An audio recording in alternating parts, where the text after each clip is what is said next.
Hello students, आज भी हम कुछ क्वेश्चंस करेंगे, प्रीवियस ईयर में आए हुए क्वेश्चंस करेंगे। और वो जो क्वेश्चंस हैं वो कुछ कॉन्सेप्ट्स हैं जहाँ से बहुत सारे क्वेश्चंस प्रीवियस ईयर में आए हुए हैं, तो वो कॉन्सेप्ट हम डिस्कस करेंगे। आज जो कॉन्सेप्ट है पहले वो डिस्कस करते हैं, वो है हार्ड और हार्डली का। बेसिक कॉन्सेप्ट आपने सुना भी होगा और इस पे बेस्ड प्रीवियस ईयर में बहुत सारे क्वेश्चन आए हुए हैं, क्योंकि देखा जाए तो हार्ड जनरली जो एडजेक्टिव होते हैं उनके बाद ly लग के जो भी एडवर्ब बनता है तो उसका मीनिंग जो है वो चेंज नहीं होता है, ठीक है। बट हार्ड और हार्डली को में मीनिंग चेंज हो जाता है और सेंटेंस का भाव जो है वो कम्प्लीटली बदल जाता है। तो पिछले जो प्रीवियस ईयर के क्वेश्चंस हैं उनमें पेपर सेट करने वाले ने जहाँ पर भी हार्ड आना चाहिए था वहाँ हार्डली पुट करके एरर दिया हुआ है 99%। बहुत सारे क्वेश्चंस तो आज मैं आपको सॉल्व करवाऊंगी और बहुत सारे और क्वेश्चंस भी प्रीवियस ईयर में इस सिर्फ हार्ड और हार्डली से आए हुए हैं। इम्पॉर्टेंट कॉन्सेप्ट है, ध्यान से समझेंगे, ठीक है। स्टार्ट करते हैं। हार्ड और हार्डली। हार्ड के अगर हम पार्ट्स ऑफ स्पीच की बात करें तो हार्ड जो है वो पार्ट्स ऑफ स्पीच में एडजेक्टिव, हार्ड जो है वो पार्ट्स ऑफ स्पीच में एडजेक्टिव है और हार्ड क्या है, एडवर्ब भी है। यानी हार्ड एडजेक्टिव और एडवर्ब दोनों की तरह फंक्शन कर सकता है, जबकि हार्डली सिर्फ एडवर्ब होता है, एडजेक्टिव नहीं होता, ठीक है। दोनों के मीनिंग में क्या डिफरेंस है? हार्ड जो है वो कठिन मेहनत की बात होती है जिसमें बहुत सारे एफर्ट्स लगते हैं, मेंटल हो या फिजिकल हो, तो इसलिए हम हार्ड वर्किंग पर्सन बोलते हैं, ठीक है। बहुत हमें हार्ड वर्क करने की ज़रूरत है, हम इस तरह से वर्ड यूज़ करते हैं। और हार्डली जो है वो होता है बिल्कुल ना के बराबर, मुश्किल से, मतलब ऑलमोस्ट नो, उसको क्या बोलते हैं, हार्डली। अब देखते हैं इनको। हार्ड क्या हुआ, with the lot of physical and mental effort. बहुत सारे फिजिकल मेंटल एफर्ट से कोई काम जब हम करते हैं वो क्या होता है, हार्ड। ये इसका सबसे मेन जो मीनिंग है हार्ड का। उसके अलावा किसी चीज़ को बहुत स्ट्रोंगली पुश करना, धक्का मारना, फोर्सफुली, उसके लिए भी हार्ड आता है, वो भी एक मीनिंग है, ठीक है। बट मेनली इसका मतलब ये है, वो भी मीनिंग आपको ध्यान में रखना है, वहां से भी क्वेश्चन आया हुआ है, ठीक है। और यहाँ देखो, आवर विक्ट्री वॉज हार्ड वोन। इसका मतलब ये है, कुछ लोग क्या करते हैं, देखो कुछ लोग क्या करते हैं, सेंटेंस को जो ट्रांसलेट करते हैं हिंदी में, उनका हिंदी में ट्रांसलेट करना उनके लिए बहुत नुकसानदायक हो जाता है। क्योंकि अगर हम बोले कि इसको हिंदी में बोले कि ये जो विक्ट्री है ये मुझे बहुत मुश्किल से मिली है, तो मुश्किल से एक मतलब हार्डली भी होना चाहिए, फिर तो हार्डली आ सकता है। यहाँ पर कंटेक्स्ट ये नहीं है। कंटेक्स्ट क्या है, कंटेक्स्ट ये है कि ये जो विक्ट्री है ये हमें बहुत कठिन मेहनत प्रयास के बाद मिली है, ये मतलब है। तो इसलिए क्या आएगा स्टूडेंट, हार्ड, ठीक है। I trained really hard for the marathon, ठीक है। तो मैराथन के लिए तो उसने ऑब्वियस है बहुत ही हार्ड ट्रेनिंग ली होगी, ऑब्वियस बात है। हार्ड का मतलब क्या है, उसने बहुत सारे एफर्ट लगाए होंगे उस ट्रेनिंग के लिए। नेक्स्ट आता है हार्डली। हार्डली का मतलब है ऑलमोस्ट नॉट, मतलब ना हम बोले तो हम क्या बोलेंगे, हार्डली, मतलब मुश्किल से, थोड़ा बहुत, मतलब ऐसे इतना है कि उसको कंसिडर नहीं किया जा सकता, इतना सा है कि उसको कंसिडर नहीं भी करें तो भी कोई बात नहीं होगी, ठीक है। हार्डली का मतलब ऑलमोस्ट नॉट, ऑलमोस्ट नो, ठीक है। जैसे देखो, I hardly ever go to concert. मैं कभी, I hardly ever go to concerts, मतलब मैं कभी कॉन्सर्ट में गया ही नहीं हूँ। कोई बहुत, मतलब जैसे कि किसी इंसान की एज 50 साल की है और वो कभी एक बार किसी कॉन्सर्ट में गया हो, तो वो उसको बोल रहा है कि I hardly ever go to concert, मतलब मैं कभी कॉन्सर्ट में नहीं गया हूँ। हार्डली मतलब एक बार कोई गया हूँ तो गया होगा, बाकी मैं कभी कॉन्सर्ट में नहीं गया हूँ। उसके लिए क्या लगाया उसने, हार्डली एवर, ये भी ध्यान रखेंगे, हार्डली एवर और हार्डली एनी साथ में आते हैं बहुत बार। There is hardly any tea left, ठीक है। आप घर पे चाय बनाई, सब जो गेस्ट आए थे उनको दे दी, फिर अचानक से आपके घर का कोई मेंबर आके पूछता है चाय के लिए, तो बिल्कुल ना के बराबर कोई थोड़ी बहुत एक घूंट चाय पड़ी हो तो आप बोलते हैं भाई there is hardly any tea left, मतलब चाय नहीं है, मतलब जो है वो उसको हम क्या कंसिडर करें, वो कंसिडर करने के लायक नहीं है। तो क्या बोला, there is hardly any tea left. Hardly any use कर सकते हैं, हार्डली एवर यूज कर सकते हैं। क्लियर है, ठीक है। नेक्स्ट इसका इंपॉर्टेंट यूज है कि जो नेगेटिव वर्ड है लाइक नो है, नेवर है, negative word is not used with such verbs as are negative in meaning. Hardly, scarcely, इनका जो मीनिंग है वो अपने आप में ही क्या मीनिंग है, नेगेटिव मीनिंग है। तो नेगेटिव मीनिंग है तो हमें इनके साथ में नेगेटिव वर्ड यूज नहीं करना चाहिए। तो जैसे फॉर एग्जाम्पल हम ऐसा बोल सकते हैं she has hardly any gold, मतलब फॉर एग्जाम्पल किसी के पास में गोल्ड के कोई छोटी मोटा कोई एक 2-3 ग्राम गोल्ड हो, है ना, और उसको क्या कंसीडर करें, उसमें तो कुछ बनना ही नहीं है, कुछ होता ही नहीं है, फिर अपन बोले कि यार she has hardly any gold, उसके पास गोल्ड नहीं है, ठीक है।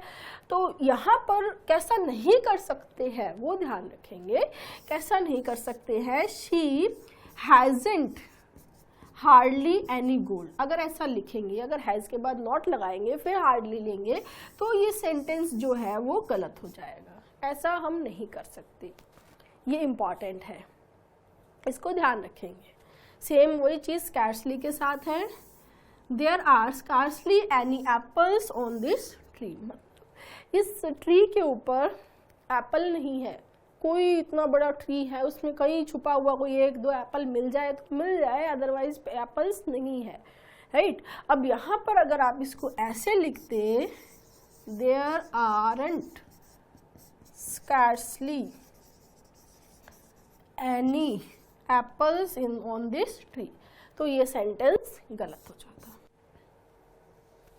समझ में आ रहा है।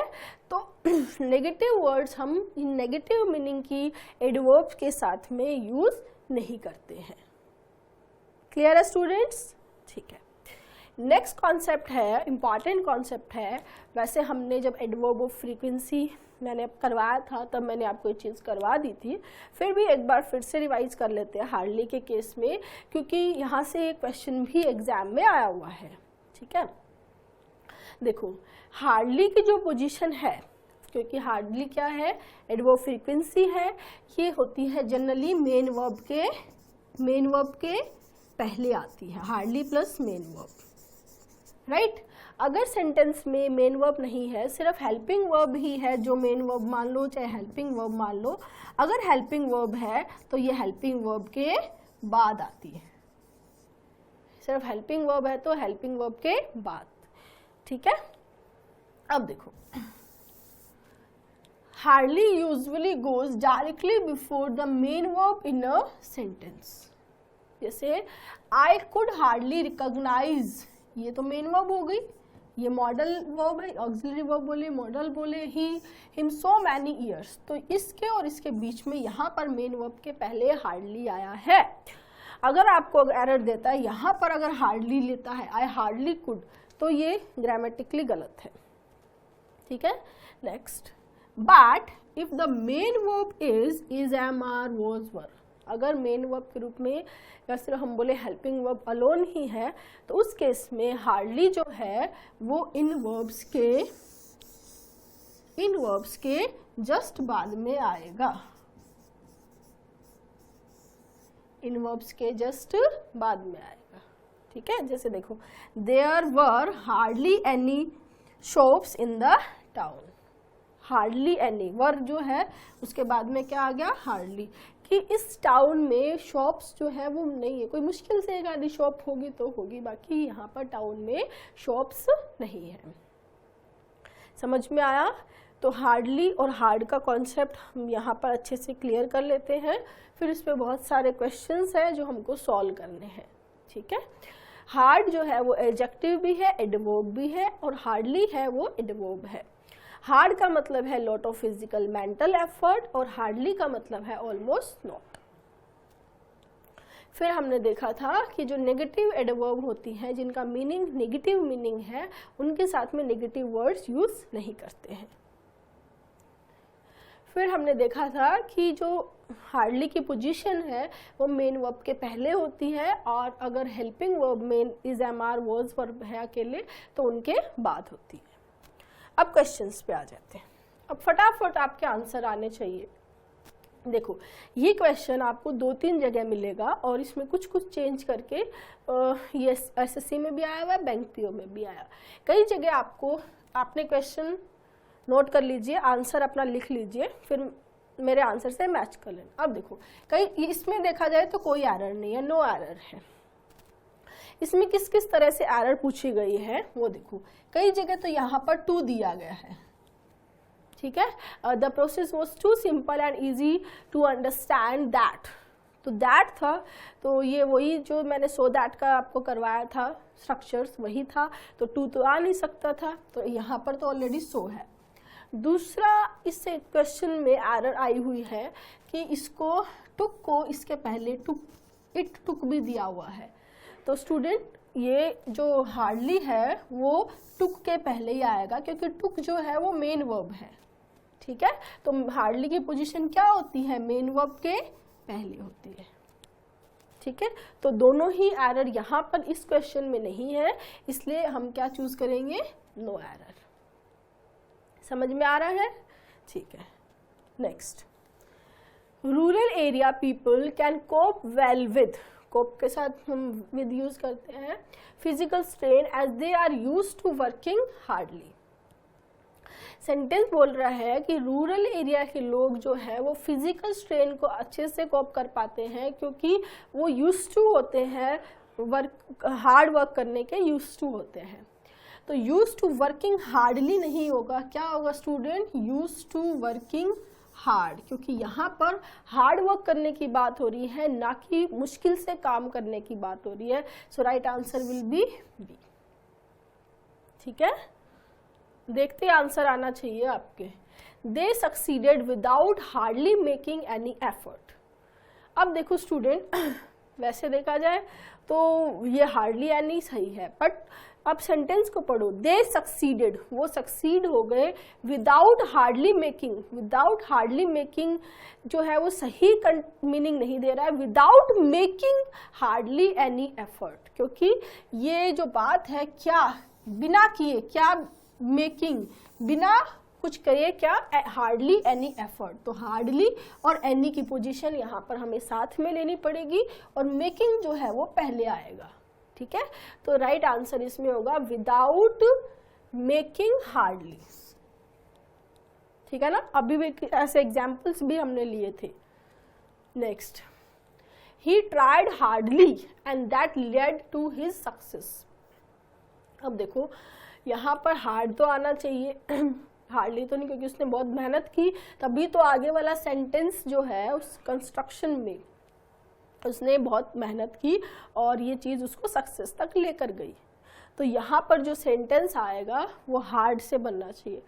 अब हार्ड में, अब यहाँ पर हमारे पास में बहुत सारे ऑप्शन हैं, हार्डली तो नहीं आएगा, फर्स्ट नहीं हो सकता, सेकंड नहीं हो सकता। अब सी और डी की बात करें तो ही हार्ड ट्राइड नहीं होगा, राइट आंसर सी होगा। और क्यों होगा, यहाँ पर स्टूडेंट ई नो एरर भी है क्योंकि बैंक में आया हुआ है, ठीक है। सी क्यों होगा, देखो हमने टेंस में ये चीज़ पढ़ी थी कि जो एक्शन पहले होता है पुराना होता है वो पास परफेक्ट में, और जो उसके बाद वाला होता है वो पास सिंपल में जाता है। अब ये क्या बोल रहा है कि वो ये चीज़ एंड दैट, मतलब ये जो उसने किया वो उसको सक्सेस की तरफ लेकर गया, ठीक है, उससे उसको सक्सेस मिली, राइट। तो उसको सक्सेस मिली क्यों, क्योंकि उसने क्या की थी, बहुत ही कठिन मेहनत की थी। He had tried hard, had tried, ये क्या हुआ स्टूडेंट्स, पास्ट, क्या हुआ, पास्ट परफेक्ट, समझ में आया? ये क्या है? Past perfect. He had tried hard, उसने बहुत हार्ड ट्राई की, और इसी यही चीज एंड दैट, और ये चीज उसको सक्सेस की तरफ लेकर गई, and that led to his success. ठीक है, next, all habits die hard. ये स्टूडेंट एक इडियम है कि जो पुरानी आदतें होती है ना वो बहुत धीरे धीरे जाती है, इतनी आसानी से नहीं जाती है। क्लियर? यहाँ ये 2 बार आया हुआ है, एक बार एसएससी में आया हुआ है और दोबारा एसएससी में आया, लेकिन इसमें स्पॉटिंग एरर में आया हुआ है, और यहाँ पर ये देखो इम्प्रूवमेंट में आया, और दोनों बार जो एरर है वो किसकी दी है? इसने हार्ड की दी है। 2 बार आया हुआ है ये, तो ध्यान रखेंगे ओल्ड हैबिट्स डाई हार्ड होता है, ओल्ड हैबिट्स डाई हार्डली नहीं होता है। ठीक है, और कई बार यहाँ पर हैबिट्स की जगह ट्रेडिशंस भी दे सकता है आपको, ओल्ड ट्रेडिशंस डाई हार्ड, तो वो भी सही है। हैबिट्स बोले या ट्रेडिशन भी बोले तो भी सेम मीनिंग देगा, बिल्कुल सही है। हो सकता है ना इस बार हार्ड की एरर आई और अगली बार कुछ और एरर आ जाए और आपको लगे कि ट्रेडिशंस तो गलत है, नहीं हैबिट्स ही होगा, तो ऐसा नहीं है student. All habits die hard बोले या ऑल ट्रेडिशंस डाई हार्ड बोले, एक ही बात है, दोनों सही है। ठीक है, next, John is working very hardly as the examinations are fast approaching. Fast approaching अच्छा है, ये कई बार आपको मिलेगा। फास्ट अप्रोचिंग का मतलब बहुत करीब आ रहे हैं। ठीक है, एरर तो आपको समझ में आ गई होगी। यहाँ पर एरर है, हार्डली को रिप्लेस करेंगे स्टूडेंट्स हार्ड से, क्योंकि ये क्या बोल रहा है कि जॉन बहुत hard, John is working very hard, बहुत हार्ड कर रहा है, क्योंकि एज द एग्जामिनेशन सामने है। His son is working very, देखो आप सोच रहे होंगे मैम कैसे कैसे क्वेश्चंस आए हुए हैं, बिल्कुल ये एसएससी में आए हुए क्वेश्चंस है स्टूडेंट्स। ठीक है, हार्ड आएगा। ठीक है, he studied so hardly he was sure of passing, तो आप देखो so hardly की जगह क्या आ जाएगा स्टूडेंट्स? so hard, और इसके बाद में हम that भी ले सकते हैं, और ले तो ही सही है हमारे कंस्ट्रक्शन के according. He studied so hard that, क्योंकि सो दैट उसने इतना हार्ड वर्क की, इतनी हार्ड स्टडी की है कि ही वो श्योर ऑफ पासिंग, कि वो श्योर है कि वो पास हो जाएगा। ठीक है, next, it is a duty of every citizen to do his utmost. ये ड्यूटी है एवरी सिटीजन की कि वो अपना ग्रेटेस्ट, अटमोस्ट मतलब बिल्कुल हाईएस्ट लेवल तक करे, to defend the hardly won freedom of the country.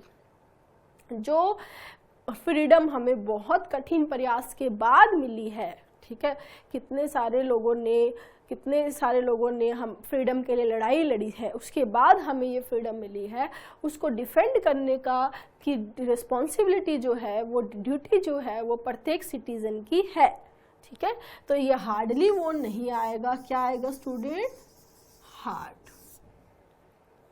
ठीक है, next, after toiling very hardly over a long period of time, he found that people recognized him as a successful person. कि बहुत time तक, toil का मतलब भी very hard work के लिए आता है। ठीक है, तो बहुत लंबे टाइम तक हार्ड वर्क करने के बाद उसने ये पाया कि लोग जो है अब उसको पहचानने लगे हैं एज अ सक्सेसफुल पर्सन, उसको लोग पहचानने लग गए हैं। तो हार्डली नहीं आएगा, क्या आएगा student? Hard. Next, in spite of toiling very hardly, he realized that he had not earned anything substantial. ये बोलना चाह रहा है कि के बावजूद भी, बहुत हार्ड वर्क करने के बावजूद भी उसने रियलाइज किया कि उसने कुछ बहुत बड़ा, कुछ ग्रेटेस्ट अमाउंट में कुछ भी अर्न नहीं किया। सब्सटेंशियल मतलब बहुत बड़ा अमाउंट या कोई चीज़ के लिए आता है। यहाँ पर एरर वही है, हार्डली की जगह क्या आएगा? हार्ड। ठीक है, next, after toiling very hard over a long period, he found he had hardly made any profit. No profit नहीं आएगा, क्या आएगा? any आएगा। ठीक है, When I was in the bus, I hit the pickpocket very hard. ये वो जो hard जो दूसरा मीनिंग मैंने बताया था ना, बहुत स्ट्रॉन्ग फोर्सफुली के लिए भी क्या आता है, hard. तो जब मैं बस में था तो जो पिक पॉकेट जो होते हैं उसको मैंने बहुत तेज जो फेस पे क्या किया, हार्ड पुश किया, मतलब उसको मारा. ठीक है. Next, the clerks in the office work, क्या आएगा, hard. We are confident enough to earn our livelihood by toiling hardly. तो समझ में आ गया होगा आपको, यहाँ हार्डली किससे रिप्लेस होगा, हार्ड से. ठीक है. यहाँ एक इनफ के बारे में और मैं आपको थोड़ा बता दूँ. इनफ जो है वो डिटर्मिनर होता है. इनफ जो है वो एडवर्ब भी होती है. ठीक है. जब इनफ एडवर्ब होता है तो जनरली जो एडजेक्टिव, वर्ब या एडवर्ब जिसको भी ये मॉडिफाई करता है उसके बाद में आता है. जैसे यहाँ पर ये एडजेक्टिव है कॉन्फिडेंट, उसको मॉडिफाई कर रहा है तो ये कॉन्फिडेंट के बाद आया है. जनरली इसकी ये पोजीशन होती है. ठीक है. सेंटेंस का मीनिंग देखो, वी आर कॉन्फिडेंट इनफ, मतलब हम कॉन्फिडेंट है, मतलब इतना कॉन्फिडेंट है जितना कॉन्फिडेंट होना चाहिए अपने लाइवलीहुड के कमाने के लिए, कि उतना कॉन्फिडेंट हम है. ठीक है. इनफ के बारे में और मैं आपको बता देती हूँ, यहाँ से भी क्वेश्चन आ सकता है. जनरली इनफ की दो स्ट्रक्चर होती है, एक तो ये वाली सिंपल और एक ही इन्फिनेटिव वाली. ठीक है. अब समझेंगे कैसे. इनफ क्या है, एडवर्ब की बात कर रहे हैं हम. यहाँ पर हम इनफ एज एन एडवर्ब की बात कर रहे हैं. ठीक है. Use after an adjective, adjective के बाद आता है, एडवर्ब के और वर्ब के, to mean to the necessary degree, मतलब जितना नेसेसरी है, जितना ज़रूरत है उस डिग्री को बताने के लिए, पर्याप्त का भाव देने के लिए हम इनफ यूज करते हैं. ठीक है. जैसे देखो यहाँ बोले ही इज रिच इनफ, इसका मतलब है कि वो पर्याप्त रिच है. इसका मतलब ये है कि जितना रिच उससे होना चाहिए उतना रिच वो है, मतलब जितना होना चाहिए, मतलब किसी भी बोलते हैं ना, हाँ वो पैसे वाला है, अच्छा पैसे वाला है, मतलब उसके कोई कमी नहीं है. Clear. I consider her wise enough, मैं उसे मतलब जितना बुद्धिमान सोचती हूँ, समझती हूँ, उतनी बुद्धिमान वो है. तो वाइज इनफ, दोनों, यहाँ ये एडजेक्टिव, यहाँ ये एडजेक्टिव और ये एडवर्ब इनफ और ये एडवर्ब, तो ये दोनों एडवर्ब यहाँ इन दोनों एडजेक्टिव को मॉडिफाई कर रही है. क्लियर है. ठीक है. दूसरा केस है कि ये एक स्ट्रक्चर है, ही is rich enough, he subject है, इज हेल्पिंग वर्ब है, रिच हो गया एडजेक्टिव, इनफ हो गया एडवर्ब. ये 2 प्लस वर्ब फर्स्ट, ये इन्फिनेटिव. जब ऐसा सेंटेंस दिया होता है तब उसका क्या मतलब होता है, उसका मतलब समझेंगे. He is rich enough to buy a new car. ठीक है. तो हमने सो दैट वाली जो चीज पढ़ी थी वही उसी को अलग तरीके से लिखा गया है. जैसे हम बोले he is so rich that he can buy a car, कि वो इतना रिच है कि वो नई कार खरीद सकता है ना. वही चीज ये बोल रहा है, ही इज रिच एनफ, वो इतना रिच है क्या, to buy a new car, कि वो नई कार खरीद सकता है. अगर इसको भी हम बोले तो ये जो नई कार खरीदने वाला है, ये उसके लिए अगर हम देखें तो इस रीजन को हम समझे कि वो इतना रिच है कि वो खरीद सकता है. क्लियर. तो ये पार्ट हो गया जो इनफ बता रहा है रिच को, और ये आगे जो पर्पस है किसी भी चीज का जो समझ में आ रहा है हमको, जैसे जो हमने सो दैट में किया था. ठीक है. कि he is so rich that he can buy a car, वही चीज यहाँ पर है. शी इज स्ट्रॉन्ग इनफ, वो बहुत स्ट्रॉन्ग है, यानी वो इतनी स्ट्रॉन्ग तो है, टू बैंड दिस रोड, ये इन्फिनेटिव, क्या कि वो इस रोड को बेंड कर सकती है, यानी she is so strong that she can band this road. समझ में आया कि वो इतनी स्ट्रॉन्ग तो है कि वो इस रोड को बेंड कर सके. तो उस नेसेसरी डिग्री को बताने के लिए हम क्या यूज करते हैं, इनफ यूज करते हैं। और यहाँ पर ये एक सिंपल सेंटेंस हो गया, यहाँ इन्फिनेटिव वाला हो गया, और ये क्वेश्चन में इन्फिनेटिव का भी आया हुआ है। ये देखो, वी आर कॉन्फिडेंट इनफ, हम इतने कॉन्फिडेंट है कि टू अर्न, कि हम अर्न कर सकते हैं our livelihood by toiling hard, hard work करके हम अपनी जीविका के लिए कमा सकते हैं, इतना हम कॉन्फिडेंट है। समझ में आया सबको? ठीक है, ये इनफ की बात हो गई। नेक्स्ट क्वेश्चन देखो, he ran so fastly that he reach the destination just 2 minutes. ये क्वेश्चन भी देखो आप, फास्टली जो है आपको कभी मिलेगा सेंटेंस में, क्वेश्चन में, तो फास्टली स्टूडेंट कोई एडवर्ब नहीं होती है, कोई वर्ड हम यूज नहीं करते हैं फास्टली, क्योंकि फास्ट मैंने पहले भी बताया है वीडियो में, फास्ट ही एडजेक्टिव है, पार्ट्स ऑफ स्पीच में फास्ट एडजेक्टिव है और पार्ट्स ऑफ स्पीच में फास्ट एडवर्ब भी है, यानी फास्ट ही एडजेक्टिव है और फास्ट ही एडवर्ब है। It depends upon the sentence कि वो क्या रोल प्ले कर रहा है। ठीक है, नेक्स्ट पहले भी किया था हमने इस टाइप का क्वेश्चन, एसएससी में आया हुआ है, last night you return lately, तो यहाँ लेट आएगा क्योंकि लेटली मीन्स रिसेंटली, ये रिसेंटली की बात नहीं कर रहा है, ये देरी से आने की बात कर रहा है, तो देरी के लिए क्या आएगा, लेट। हाल ही के लिए क्या आएगा, lately. Next, I advise Prashant not to walk on the road lately at night, तो लेटली यहां पर भी किसको, लेटली को रिप्लेस किससे कर देंगे, लेट से। क्लियर है स्टूडेंट्स? आज जो कॉन्सेप्ट्स कराए हैं उन कॉन्सेप्ट्स को अपनी कॉपी में नोट डाउन करेंगे अच्छे से, जो क्वेश्चंस किए कितने सही कितने गलत मुझे बताते रहेंगे, और कोई भी डाउट आपके माइंड में आता है तो वो भी बता देंगे। Thank you.